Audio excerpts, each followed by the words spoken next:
长相思豆瓣评分仅76.2万人给出差评，大家的理由出奇的一致。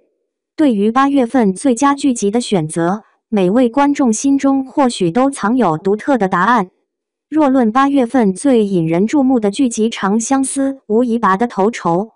暑期档竞争激烈，然而《长相思》一开播便以卓越实力崭露头角，热度直线上升，迅速破万。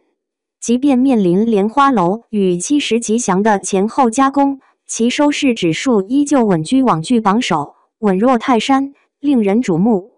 除了剧集本身的成功，几位主演也凭借出色的表现赢得了丰厚的回报，同时占据了角色指数榜前10的霸屏地位。该剧的热度和成功，无疑彰显了其深受观众喜爱的程度。近期《长相思》的豆瓣评分揭晓，结果颇令人意外。尽管其7.6的评分尚属可观，但与《莲花楼》的8.0分和《大宋少年志2》的8.3分相比，却显得逊色不少。这一结果反映出观众对于不同作品的期待与评判标准，也引发了对于作品质量、演员表现等方面的热议。从观众评价来看，4星级以上好评占据了超过60%的份额，显示出大多数观众对此持有积极态度。相比之下，中评占21%，而2星以下的差评仅占12%，说明不满意的声音相对较少。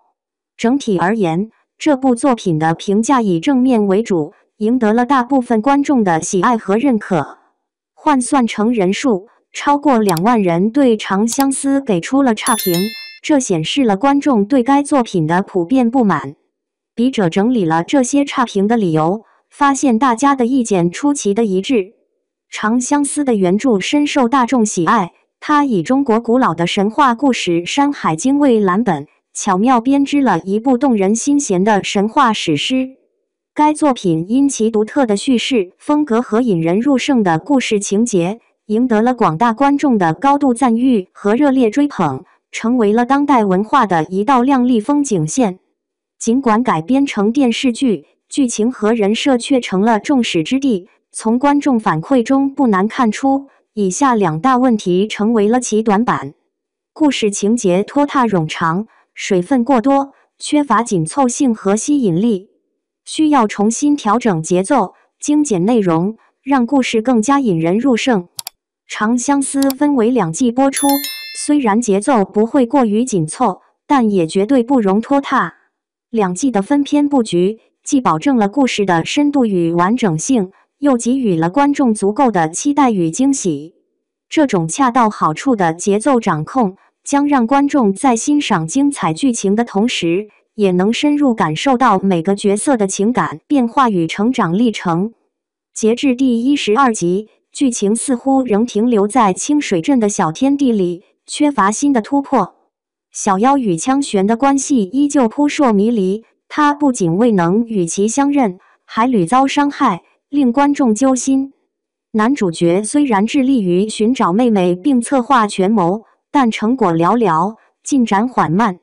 叶17则似乎完全沉浸在对女主角的追随中，缺乏独立的事业线的展现。而香柳的角色转变更是突兀，前一刻还是施暴者形象，后一刻便与女主角握手言和，让人难以捉摸其真实动机。整体而言，剧情发展显得拖沓且缺乏深度，亟待新的高潮和突破。在第20集，女主角终于恢复了她的真实身份，引发了4位男演员之间的激烈争夺。部分观众对此剧情的平淡表示不满，直言只能以倍速观看。然而，这其中的情感纠葛和互相拉扯，却也为故事增添了不少戏剧性。在当今社会，我们不难发现一种现象，似乎每个人都沉浸在恋爱的甜蜜与激情中，仿佛整个世界都被恋爱脑所笼罩。但深入思考，这种全民热恋的现象其实源自于古老的偶像剧模式。这些剧集往往描绘出浪漫至极的爱情，让人们故事沉浸在虚构的浪漫之中，渴望在现实生活中也能拥有如此完美的爱情。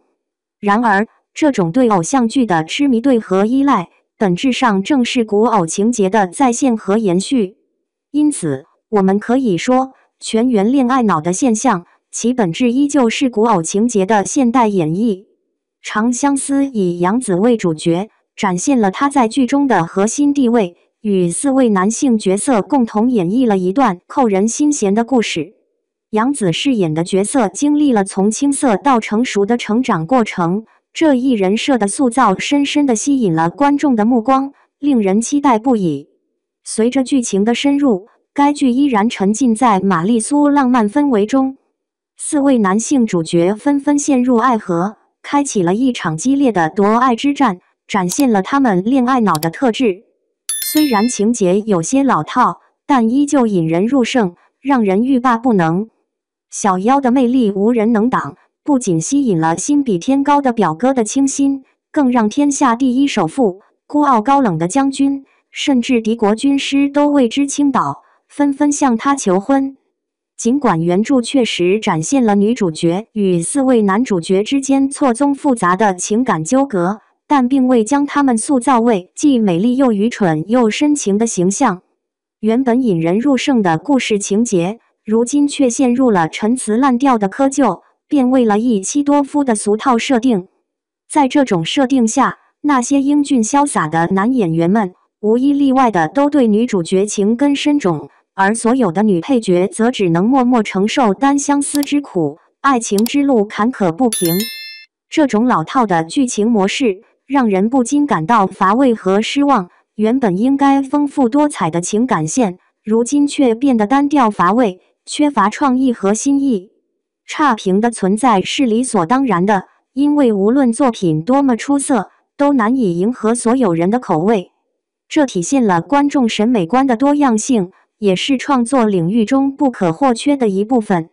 长相思在剧情和人设上或有微瑕，但总体成就仍堪称佳作。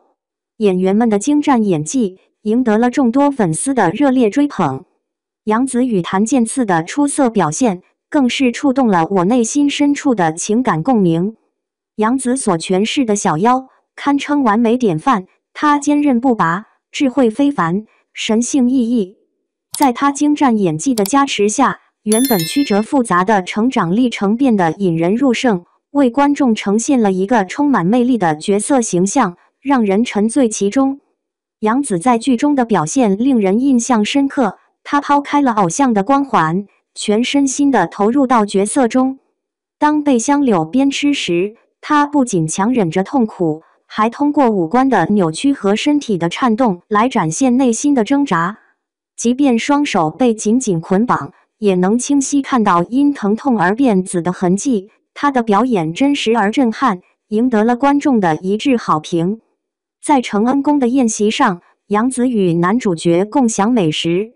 她毫不掩饰的大快朵颐，吃得津津有味，从用手剔牙到用袖子擦嘴，这一系列动作流畅自然，仿佛并非刻意表演，而是真情流露。她那率真豪放的吃香，看得我也不禁食欲大增，仿佛也被她感染，一同沉浸在美食的享受中。梅林虐杀一幕尤其引人注目，杨紫在此展现了她精湛的情感切换与多层次演技，将观众的情绪牢牢牵引，进一步提升了整部剧的火爆程度。谭健次诠释香柳一角堪称惊艳，她的剑眉星目与及腰银发相得益彰，展现出无与伦比的优雅气质。她眼中闪烁的邪魅之光，令人信服地相信她就是天选之人，完美的香柳形象跃然眼前。谭健次在所吻遭拒后的演技展现，令人赞叹不已。